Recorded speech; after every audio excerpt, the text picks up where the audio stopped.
for me, it's like hard to just reject something. So I was like, okay. I drank it and it was red and it tasted. All right. I want to start. We're going to get into you drinking blood. I'm not going to gloss over that. Don't worry. Hello? Hey, is this Lyle? Yeah, who is this? This is Raph. I called in a year ago. I don't know if it was exactly a year ago. It definitely wasn't on Halloween. But it was around this time. Mm-hmm. Yeah, and now I'm back. You called in a year ago. What did you call in to talk to me about a year ago? Sorry. I called in because I was having some trouble with my girlfriend. Not specifically with her, but with her parents. I doubt you remember. It wasn't definitely not the most groundbreaking conversation on the planet. Not because of you, probably because of me. But they were essentially forcing us to break up. And I honestly don't really remember why too much. I don't think they had any reason to begin with, but I have a pretty bad memory. Hi, wait, actually, I'm looking. Hold on, I'm looking right now. Raphael. Yeah, correct. Your note that the call screener wrote about your call from a year ago is still here on this phone number. Holy shit! It is. It's still here. You called on wow. October 11th, 2021. Oh, close. It said you've been dating a girl for 2 years. The girl's parents don't like you, and they gave your girlfriend an ultimatum to either break up with you, or they were going to cut her off from the family entirely. And that was the premise of what you called in about a year ago. I don't remember. Do you remember what I said to you? Yeah, actually. You gave me some advice. I'm not going to tell you that it was bad advice. I don't tell me however you felt. Just tell me the truth. I don't care what it is. I honestly thought it was really good advice, but I just didn't listen. I would have probably given anybody else that exact same advice, and pretty much what you told me is that it wasn't worth it because I was too young to be dealing with this sort of stuff, and we hadn't been dating for so long, so it wouldn't be worth the psychological strain of it. Okay. And then what did you end up doing? Pretty much I just ignored it, and it went away on its own. It went away how did it go away on its own? Yeah. Well, it's not like it completely went away on its own. It's just so her parents started just caring less and less about me as time went on and about this whole dilemma. They never ended up taking any action on the ultimatum, and then eventually they just got over it and just became less horrible. They're still bad, but they're no longer, impeding on my life directly, which is nice, on our life at least. Are you guys still together? Oh yeah. We're going on 3 years now in December. Okay. I think. Are you? Yes, 3 years. Are you feeling happy and good about life? Yeah. No. Yeah. I was gonna say I'm glad I didn't take your advice, even though it was great advice. But I mean, great advice. Yeah. I guess what I learned is that doesn't always solve the problem. Sure. Well, keep going. I have my thoughts, but tell me. Oh, sure. So pretty much my life is not just relationship wise but been it's probably 5 times better from where I was. And I was honestly, even in hindsight, living a pretty great life as it was. I'm not starving or anything. I'm doing pretty good. And now it's just even better. I ended up dropping out of college, and I'm still with the same girl, and I have a nice job, and it's going really well. So I'm glad to hear that. I'm glad to hear that because, this is why I'm going to say this, and I'm sure if a person wanted to go back and listen to every single phone call I've taken on my podcast, they could say that I'm lying, and it would be I contradicted myself here, but I try, not successfully. I don't hold to this all the time, but I try not to tell people expressly what to do. I'm sure I do it all the time. I'm sure you can find many, many, many examples of me doing it, but I try not to tell people expressly what to do because, I mean, look, I could have my own opinions about, you know, you being in that situation and I told you that you should leave. But, I mean, what the fuck do I know about your life and what makes you happy? And that's why I try not to tell people what to do. And I'm very glad to hear that I was wrong and that things worked out for you because it reinforces my idea that I should not be telling people what to do. Because it sounds like you're happy and that you do not regret staying with this girl. And dude, it's all very situation dependent because people come in here and they're like, I'm, you know, 19 and I'm having this problem with my significant other, and I'm like, you're so young, why are you dealing with this crap? You should leave. And then they do, and they're happy.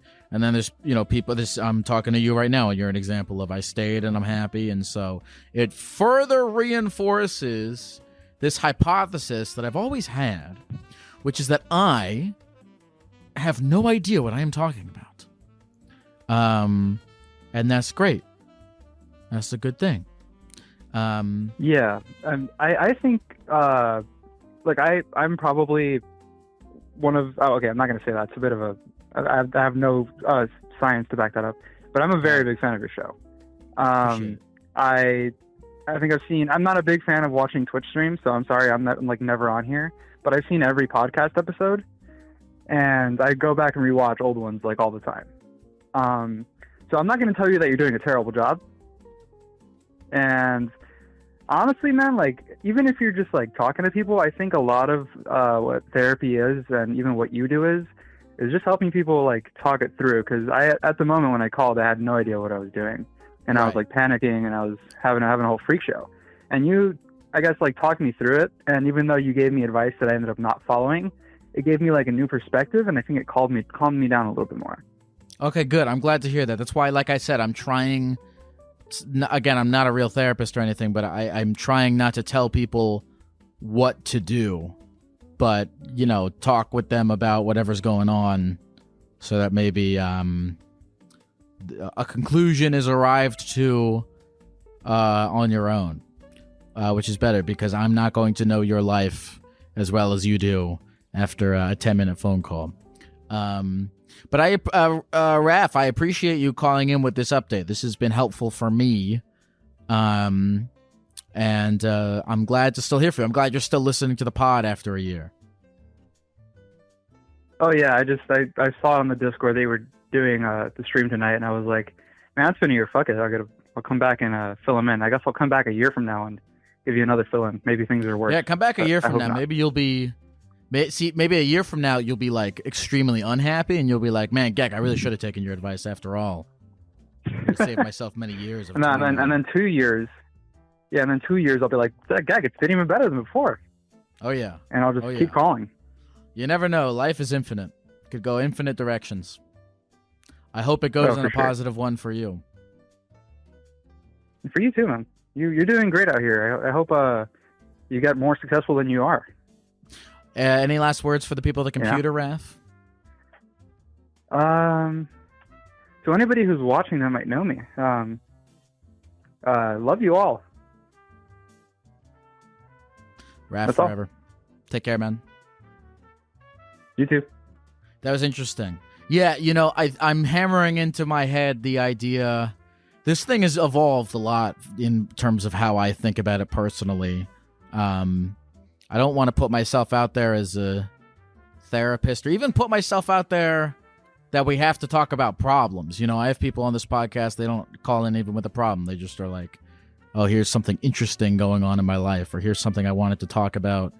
You know, it's not even this isn't even a podcast about problems necessarily. It's about being a gecko and talking to people about anything. Not necessarily problems, but but yes, a lot of the times it's about problems, and I'm trying to be more cognizant. And again, I'm not perfect, and yes, you could pull up many examples of me doing it, but I'm trying to not give direct orders of directions to move forward, and more just like talking to people about what's going on, because I really have no fucking idea. And maybe if he had taken my advice at the time and broken up with that girl, he'd be, I mean, fuck it. He doesn't know. He could have been in a much better situation. He has no fucking idea. Neither do I.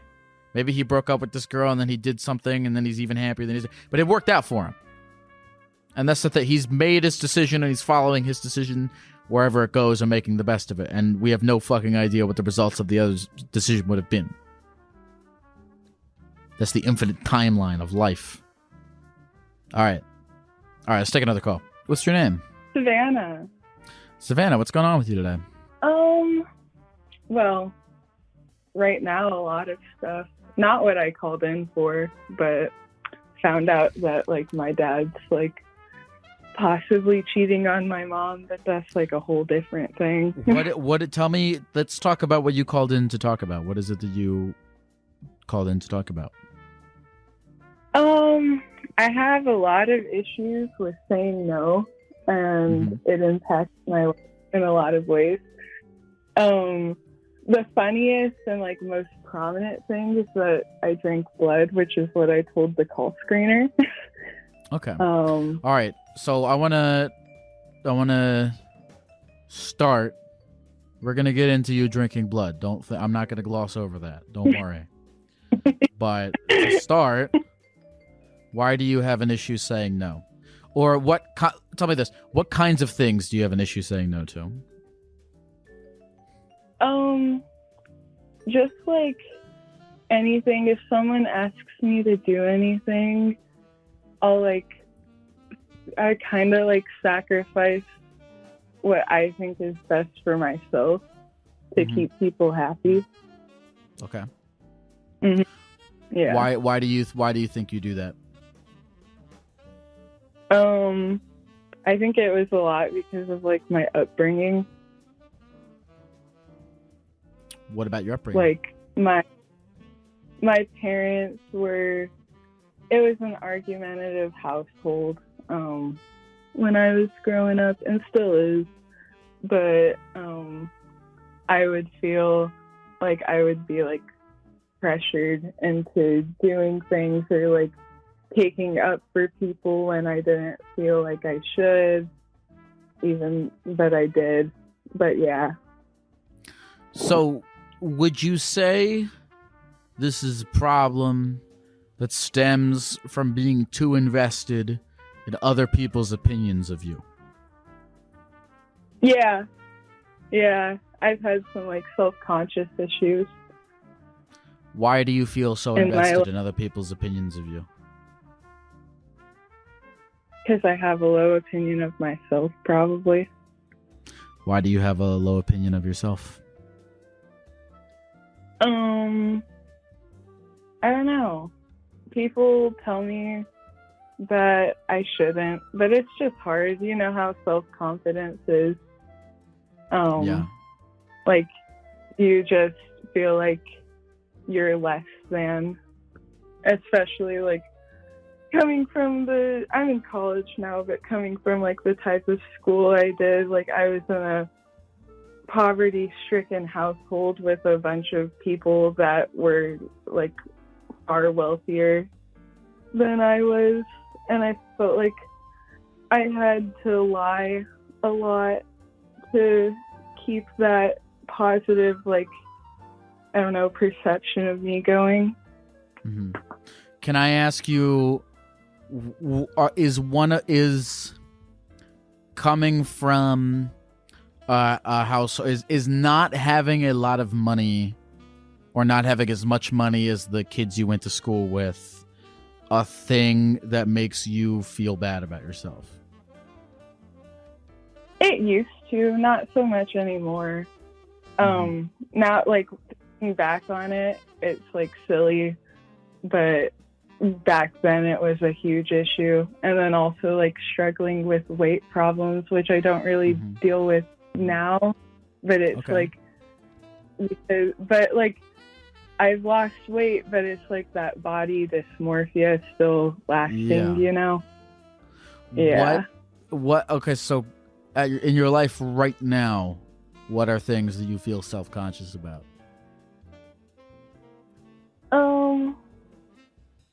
My intelligence, some, so like how I look,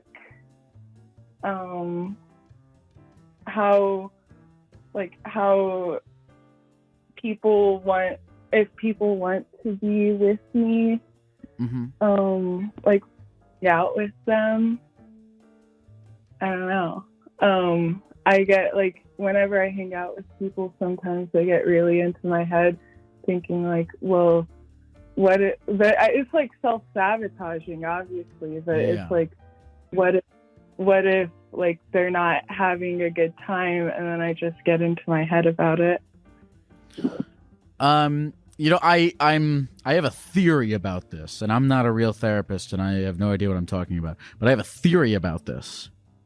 And I kind of want to talk with you about it. So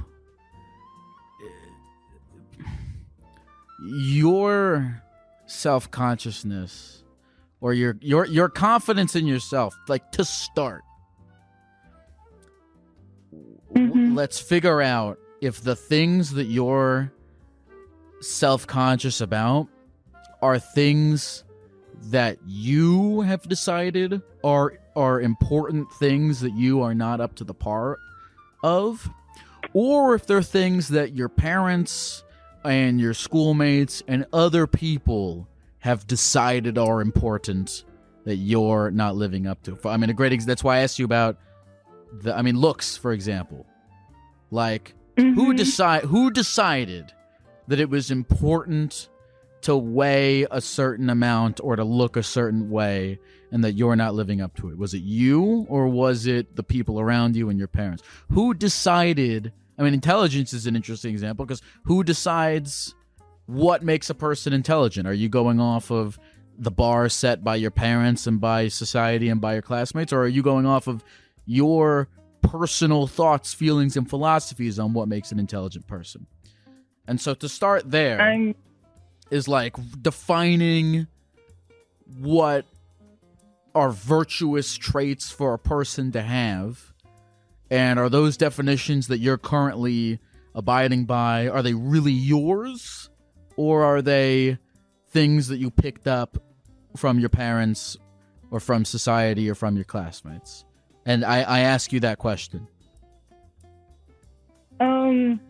It's definite, because I probably wouldn't have these perceptions if it didn't come from my parents or my schoolmates. Like everyone at school being like, oh, I just got like an A- on this. I'm so dumb. Or like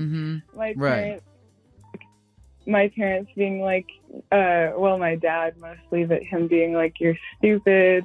Or like my mom calling me beef, even though she struggles with weight problems herself, stuff like that. So I wouldn't have these perceptions if it wasn't for the media and the people around me. That's like really interesting. So, okay. Well, so all right, so you've decided that the things that you feel self-conscious about that you're not living up to are not even things that you decided. And so if we threw them out and we were just starting from scratch and we were like, okay, in Savannah's eyes, what makes a person good? Or what are good traits for a person to have? So what do you believe are good traits for a person to have? Being caring to others. Okay. Like just putting like your utmost like positive energy when you can towards the world. Being nice, like being there for people to listen. I don't know. No, those are all great. Those are all great things. Yeah, it doesn't have anything to do with intellect or like body issues or anything like that. No, it doesn't at all.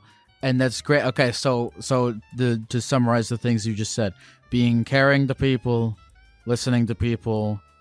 And I'm not. By the way, I'm not saying these are no one else's definitions of what a good person should be, but yours.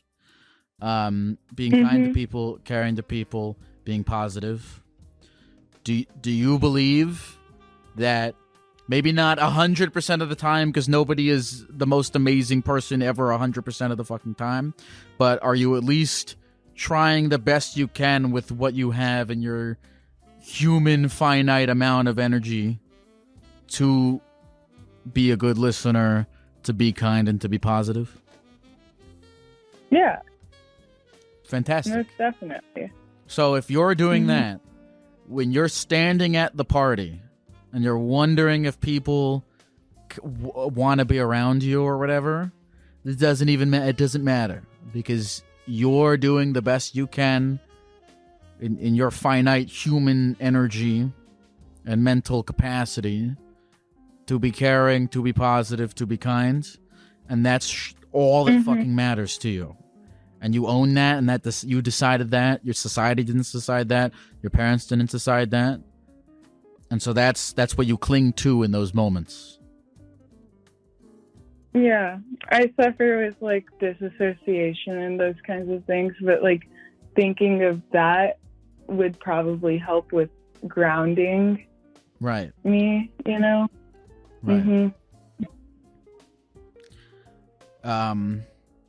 I relate to this. I'm thinking I've thought about this in my own life. You know, because as you navigate and do things, everyone has their opinions and everyone has their stories and everyone has their own perceptions. And I'm trying to reel back and go, okay, well, how do I perceive myself? And am I perceiving myself based on a rubric that I've decided on my own as to how a person should be, or how random people have decided? And so the thing I'm telling you about is something I'm trying to work on my own.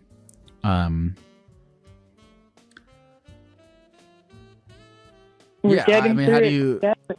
We are. So yeah, man. I hope that that's helpful framing for you. You know, like if you ever, whatever your mom is saying, whatever other kids in school are, whatever is happening, that you're just like, at the end of the day, I am confident. There's a self-confidence thing. I'm confident that I am doing the best I can in my finite human energy and mental capacity to be kind, to be a good listener, to be positive. And that period is all that matters. Yeah. I'm thinking about that. It's sinking in.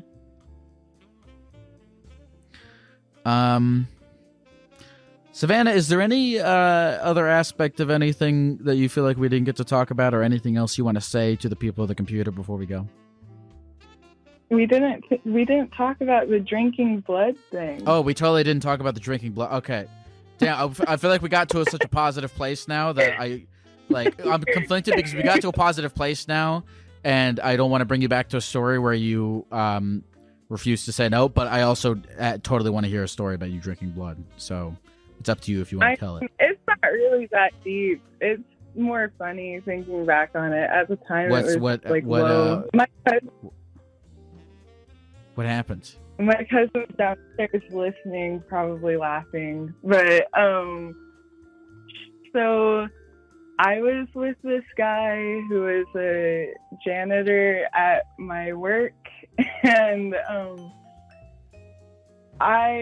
we started seeing each other, and he was kind of off, and it's not like his fault. He deals with like issues of his own, but at one point, like, I was struggling in school. This was last year. I was struggling in school, and I was at his house, and he was like, here, drink this. And I was like, what is it? And he was like, he didn't answer, and he was like, it'll help you do better in school. And I just couldn't say no, because it's like, when you're in front of someone, it's hard to just like or at least for me, it's like hard to just reject something. And so I was like, okay. I drank it, and it was red, and it tasted like vinegar. It was like definitely diluted. I think that it was like, well, it was definitely blood mixed with vinegar, but like how I found out that it was blood was because I was like talking to one of our mutual friends about it, and he was like, oh yeah, Matt, like he believes that, oh, I said his name. He believes that he's like the spawn of the devil, and that was like definitely his blood. And like this guy, he's really just like sus about everything. Like he threw away his phone because he thought that like the FBI was after him, stuff like that. And so I was like, okay, well, damn. So I saw him again, and it was like, I saw that he had like self-mutilated himself. So it was his blood, and he was giving it to me because he thought it was the elixir of life and like would actually help me, which is really sweet. But like thinking back on it, it's like I should have said no. But yeah, at one point, towards the end of the whole thing, I was like, I need to like get out of this, like stop, really like cut contact a little bit. And he showed up to work with like a keychain of mine and like was crying. This was before I cut contact, but I guess my friend called me later in the night while I was at work and was like, I just saw him like outside of your house with police. Do you know what's going on? And I was like, well, he just did this thing, and that's weird. And it's like, so I found out he got a DUI, and he thought that he was drinking and was driving afterward because he thought that I was like cheating on him, which I wasn't. And I showed him proof of that. And I was like, this is like too impulsive for me. But thinking back on it, I should have just like said no to like the first red flag, I guess. But yeah. Savannah, I'm going to tell you something. Yeah. I think to hear you say that this guy offered you his blood with the intentions of healing you and doing good things for you, and to hear you say that that was sweet of him really indicates to me the kind of person you are. Very positive, having very good view of people and of the world. And I really fucking hope that you are able to maintain that, but prevent it from guiding you towards situations that are very not good. Yeah, I have issues with that. I get myself into trouble, but at least I'm optimistic about it, I guess. Just keep being positive about the world, Savannah, but fucking be careful, man. Thank you, Gek. Okay. All right. Take care, Savannah. Thank you. You too. That person is too pure for the universe. I don't know what else to say about the blood thing. I hope that she takes into account some of the things that we talked about and uses it to form a better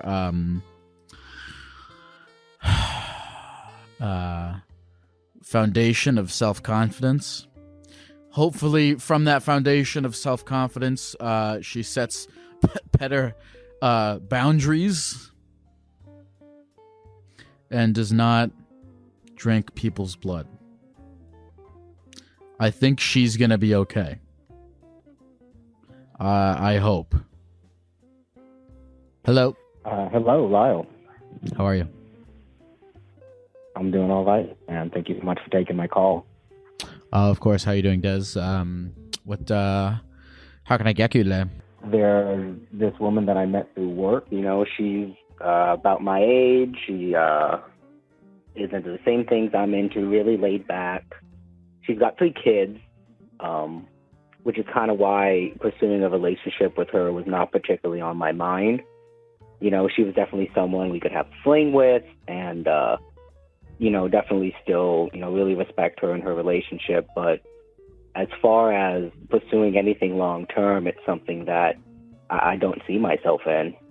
And, you know, I'm very much of the thought that, you know, she's a single mom. You know, she's had boyfriends on and off, but all in all, a single mom, and she's got a lot going on, ex-husbands to deal with, and as much as I really love and care for her kids, I don't think I could ever step into a role of being parent and being supportive and being... Des, I'm extremely... Like Des, I'm confused at what your current relationship is with this woman, because you seem to know a lot about her life.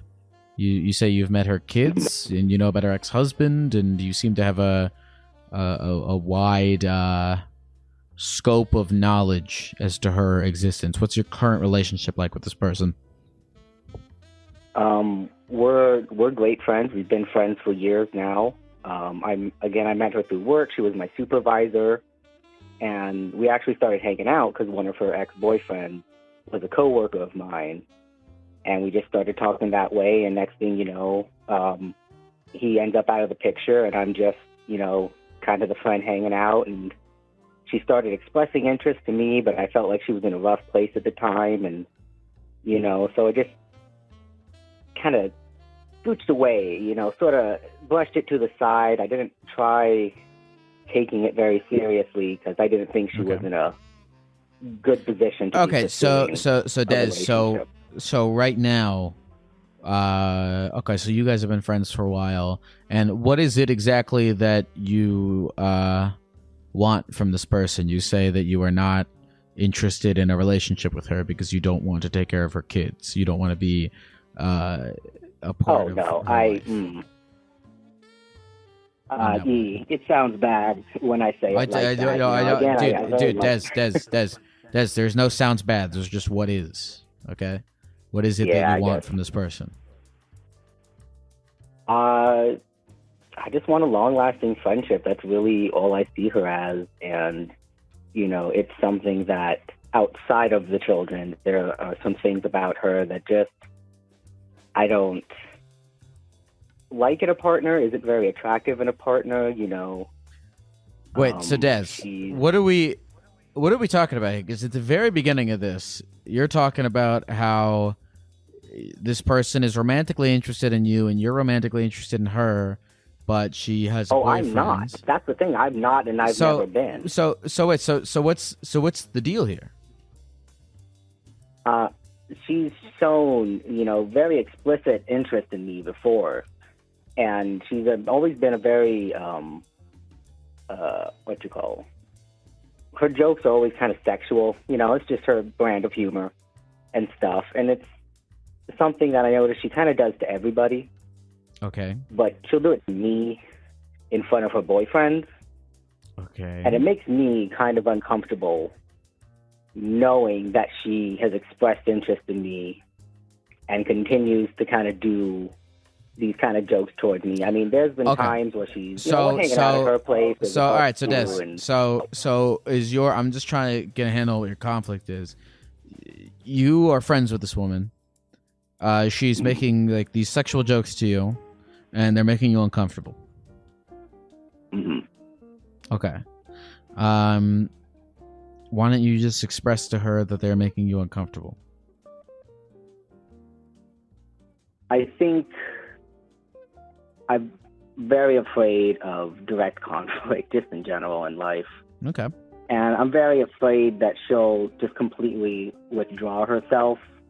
She'll feel like she can't joke at all, when in reality, it's just like, I would appreciate it if she took it down a notch, you know? She doesn't always need to be smacking my ass when I pass by her getting a beer in the kitchen or something. Or she refers to me as, you know, her side piece in front of her boyfriend. And, you know, he kind of has a laugh at it, but I feel like it's kind of rude and disrespectful to him, you know? Mm-hmm. Well, Des, okay, so you don't want her to be making all these sexual jokes to you, but you're afraid of direct conflict. Mm. Why are you afraid of direct conflict?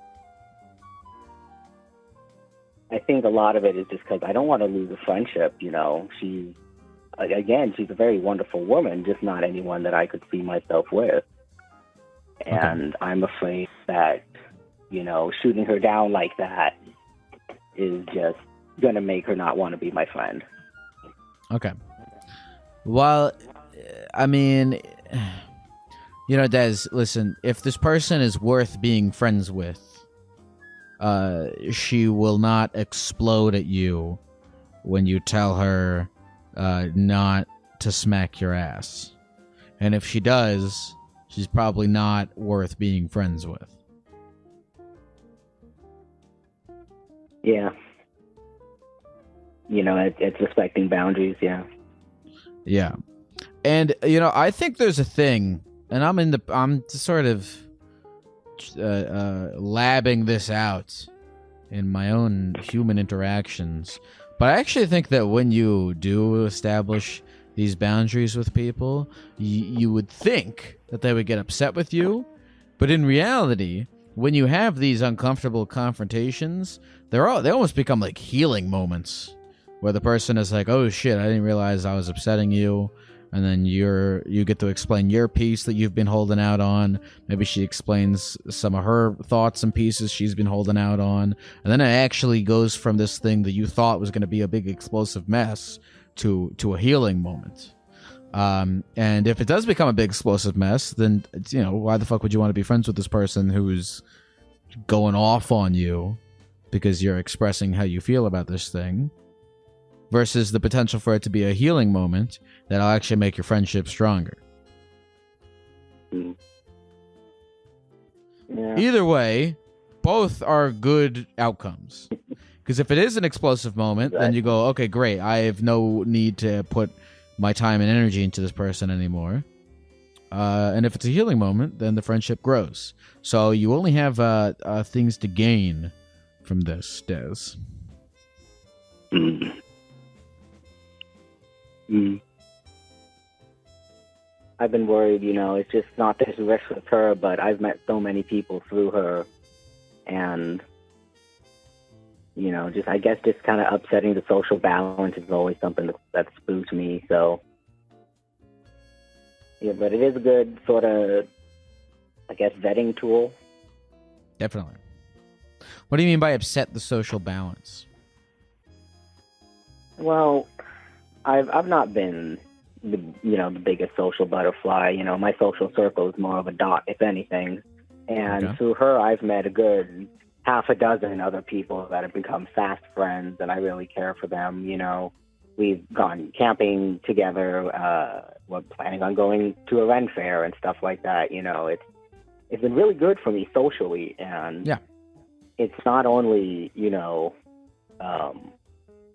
the fear of losing that one friend, it's losing the connections that I've had with her. Because they'll feel like, I feel like, you know, in any friend group, if there's some sort of conflict, people tend to choose sides. And Des, I want you to know something, and I really do believe this.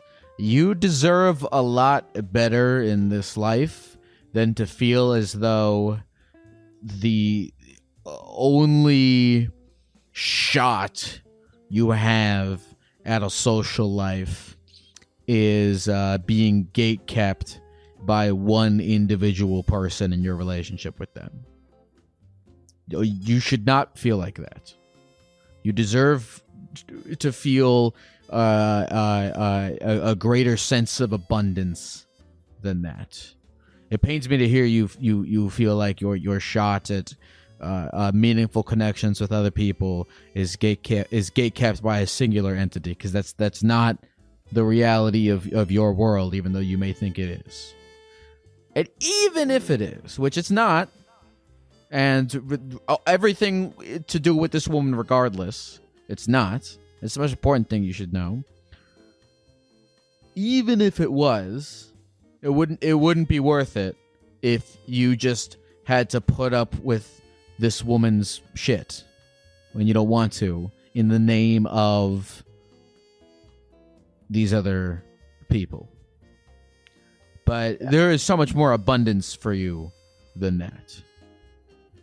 Do you understand what I'm saying? Yeah, it's, I'm just,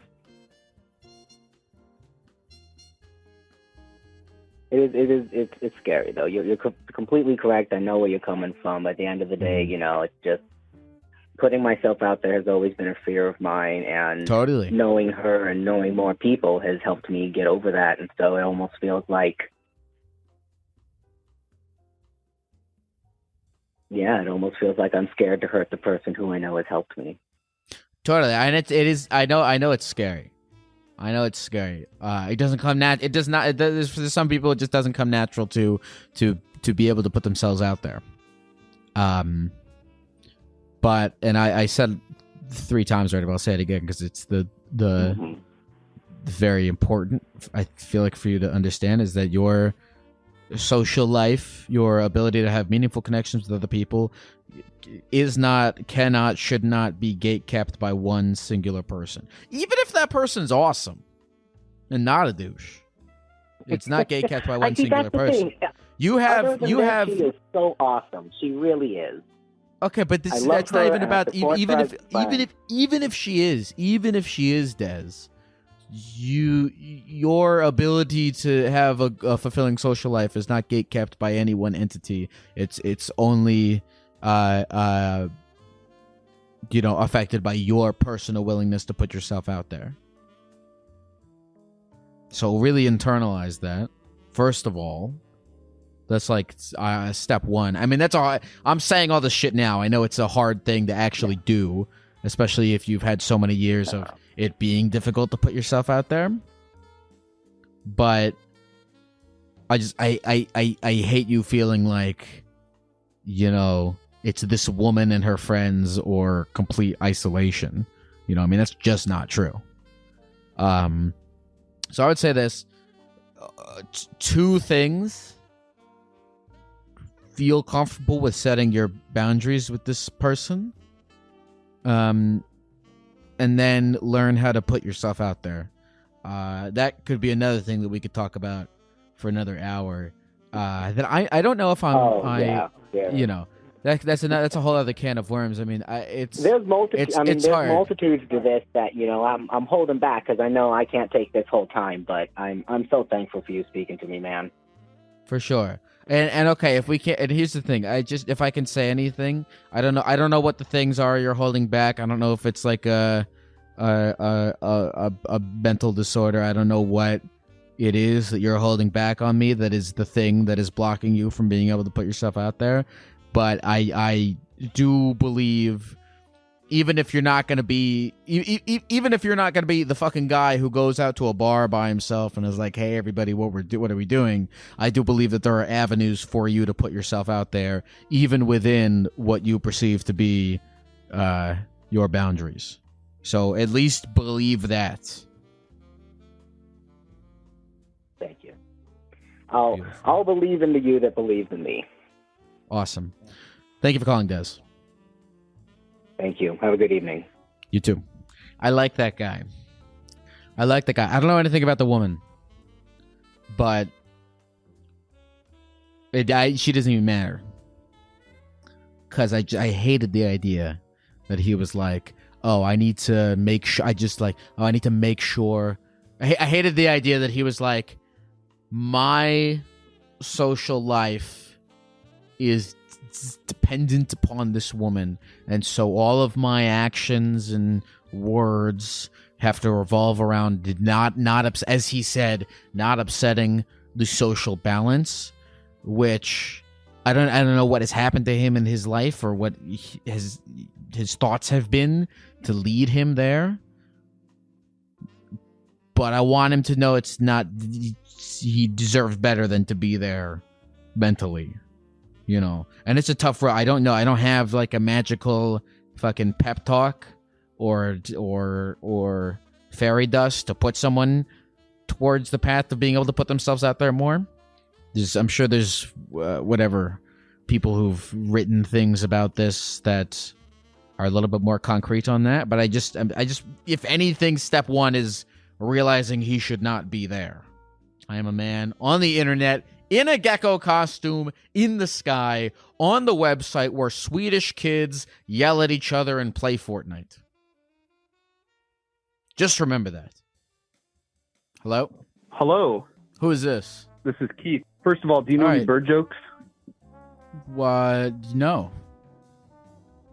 Awkward. Sorry, All right, don't Keith, hang up. it says here that you were almost fired after a rap song that you made. Yeah. So I made a rap song, very vulgar. You know, it was the first song that I really made, so I was super excited to like kind of show it off. So I showed it off to some people at work. But, you know, probably not the smartest idea. And then there was this girl I got kind of intimate with, and we stopped talking. Then she hit me up, and I was like, "Hey, I made a rap song." She's like, "Oh, let me hear it." And I was like, "I don't know, it's kind of vulgar." So she's like, "Oh, come on." So I sent it to her, and within a couple days, she told work, and I got called down to HR, you know, and almost got fired for it. Okay. What exactly is vulgar about the song? Well, I can do a little snippet for you if you'd like. I'm nervous to hear it, but sure. Okay, well, this isn't a very bad. There's a much more worse part. This is just like the favorite part that everyone loves. It goes, I'm a dreamer, I'm a memer, a conspiracy believer. 9/11 never happened. Got the ass cheeks a clapping. Okay, that's not that bad. What's the really bad part? Will it get me kicked off of Twitch? No. It's not like super bad. It's just like, sorry, I'm on the spot, so I'm like losing half the song. I'm trying to think of it, because I can typically sing it off the dome every time because I did so many takes. But it's I'm gonna tell you what. Do you want me to go? Sorry. Yeah, sure. I'm gonna tell you one time, I just wanna fuck your bitch, but I know I never will, because I'm ugly as shit. Sorry, it's okay. That's also not terrible, that bad. Well, but, keep going. What's the really bad? What's the part that got you fired? Oh, I didn't get fired for it. I just got talked to HR, and they're like, "Oh, well, we know you guys had a thing, and she's just doing this out of spite, la-di-da-di-da." Wait, the HR said that to you? But yeah, I don't. Yeah, HR talked to me, like, "This is a very fireable offense. You could get in a lot of trouble." Wait. HR told you that this woman was purporting you out of spite? They didn't exactly say that, but they're like, "We understand why this person reported you, and we're not going to fire you because we know, like, kind of the ins and outs of what you guys had going on, basically." And it's even funnier because they listened to the song, and they're like, "Yeah, we listened to the song, and it's not appropriate." So just hearing my boss and HR saying they listened to the song was like really, it was kind of embarrassing. But they didn't play it. They didn't play it with you in the room while you were in the meeting. That would be so much worse. No. What's the worst? What's the worst part of the song? Okay, sorry. I'm a little fuzzled right now, so hold on. Let me try. I'm a dreamer, I'm a meme, a conspiracy believer. 9/11 never happened. Got the mask. She says clapping. In the bed, I'm a freak. I do shit so unique, like the 69 running around. I leave that pussy weak. I do this every week. It ain't nothing new. Every time we fuck, it sounds like a zoo. All right. yeah, and then I talked about playing her stuff like a kazoo. But yeah. Is that it? Man, I would keep going. send you the song. What? No, you can keep going if you know more lyrics. Oh, no, I don't. Or, shit, I could pull it up. Is there a part of the song that is really bad that you don't want to tell me? No. This honestly doesn't get super much worse. It's just me talking about how I want to fuck every girl in the world, basically. Okay. I mean, that's pretty standard thing to rap about. Yeah, I know. But it's just like, it's too vulgar for them, and they said that this isn't a part of our company, and we don't want this kind of stuff reflecting back on us. What is this? What is the company that you work for? Do you still work for these people? Ooh, I do not work for them, and actually, you would love this company, but do I? Because I honestly left working there literally like a week ago, so but it is a giant candy company that I think you would love, and I kind of want to send you the link to this place because you would love our stuff. World's best everything. Is it Dylan's Candy Bar? It is not. Okay, I'll tell you, fucking, I don't work there anymore. I don't plan on going back. It is Albanese. So they make the world's greatest gummies. Sour gummies, all gummies.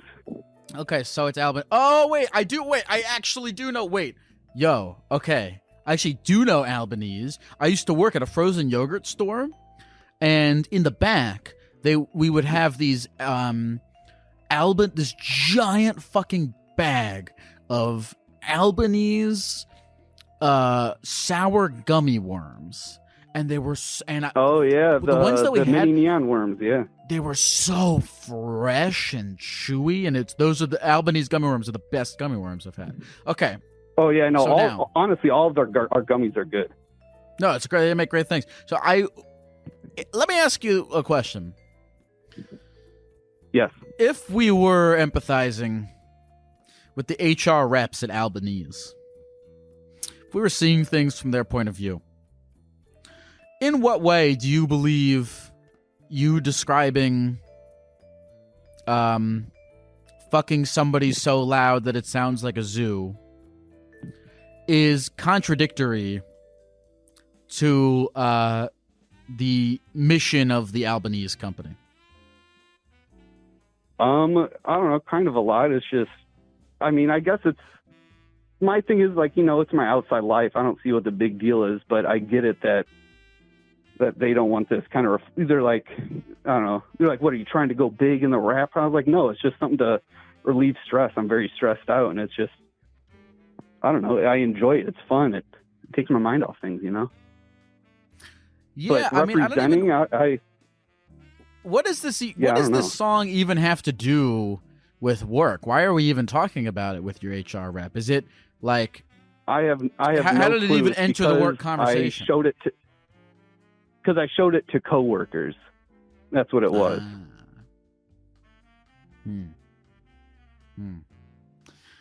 So I get it and I don't, if you know what I mean. Yeah, sure. So did you receive any punishment of any kind, or was just kind of talking to him? I did not. They just told me to like take it down, don't show anyone, which I did take it down. But now that I don't work there anymore, I might put it back up just so I can show my friends, because I miss showing people. It's a fun song. Keith, I don't think you should work somewhere that is compromising your personal values in this way. If you believe that sex, money, and drugs is important to you in your life, if that's one of your values, then I think you should feel free to live life in that direction without the I completely company agree. telling you what to do. Yeah, no, I completely agree. It's not even that's what my life revolves around. It's just, I don't know. I like to. That's just when my rap. That's just what comes to mind. I don't know. But so what is next for you? Are you going to get a new job? Yeah. I don't exactly know what I want to do, but I'm glad I left there to stress off me, and I'm excited for a new future. Now, if you could be doing anything, if you could wave a magic wand and you have whatever profession you desire, what would that be?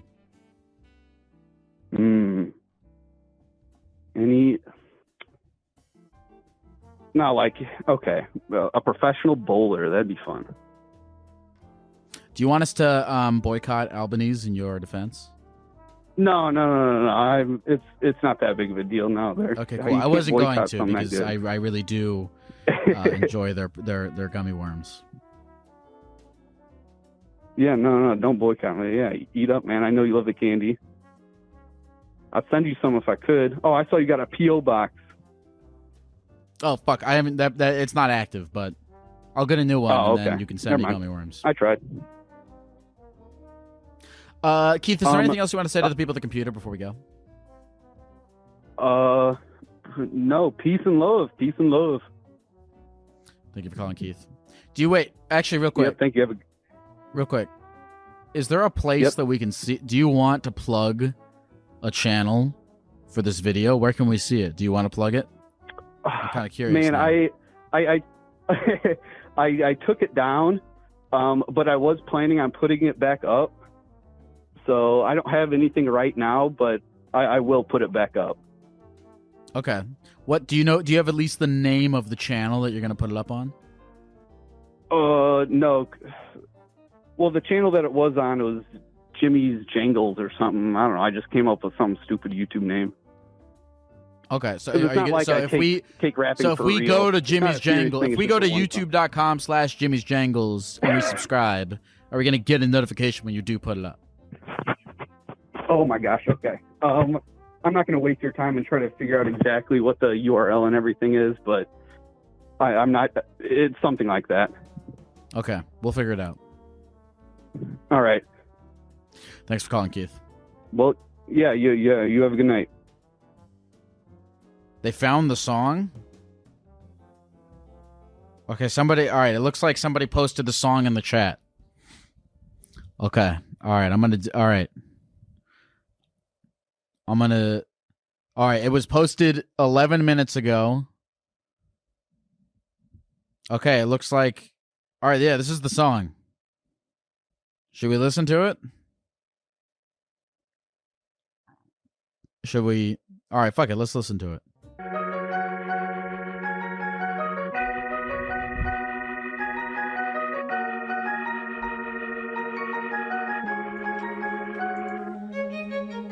I'ma tell you one time, I just wanna fuck your bitch. I know I never will, cause I'm ugly ass shit. Oh man, if I could just see those fucking tits, I'd give you a high five, let you finish hitting that shit. One day soon I'll end up with a bad bitch. She'll let me suck her toes and munch at juicy clit. She won't complain when and where I wanna hit. Even if it's a face, I'll pummel that shit. I'm just kidding, no, I'm Mr. Brightside, so fucking flashy. Yes, I think it's eyes time, just like the rims on my motherfucking ride. Looking up at me, cause we know I'm that guy. I may look like a bitch, but don't get mistook. All I have to do is give your girl one look, give her that dick, and it'll have a hook. My penis is the chef, just watch it fucking cook. I'm a dreamer. My penis is the chef, just watch it fucking cook. 9/11 never happened, got them ass cheeks that clapping in the bed. I'm a freak, I do shit so unique, like a 69 run around, leave that pussy weak. I do this every week, it ain't nothing new. Every time we fuck, it sounds like a zoo. So much random shit that we like to include. Too much to rap, so I'll just name a few. We started with the nuggets, gotta have some food. Slap you in the ass with a stick of bamboo. In between breaks, playing cards, me and you. And you don't wanna know what I do with the kazoo. This guy, I like the beat.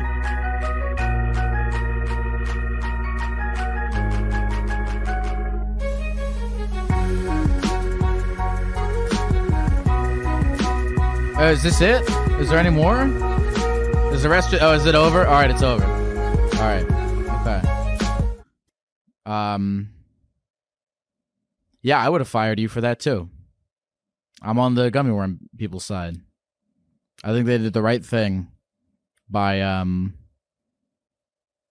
causing you to lose your job because of making that.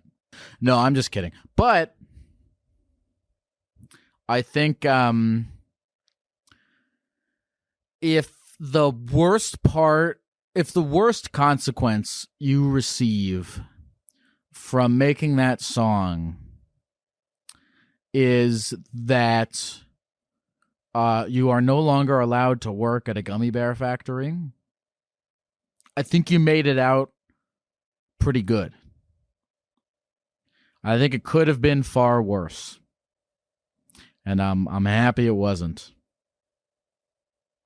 And maybe this will give you a new motivation to work further on your craft.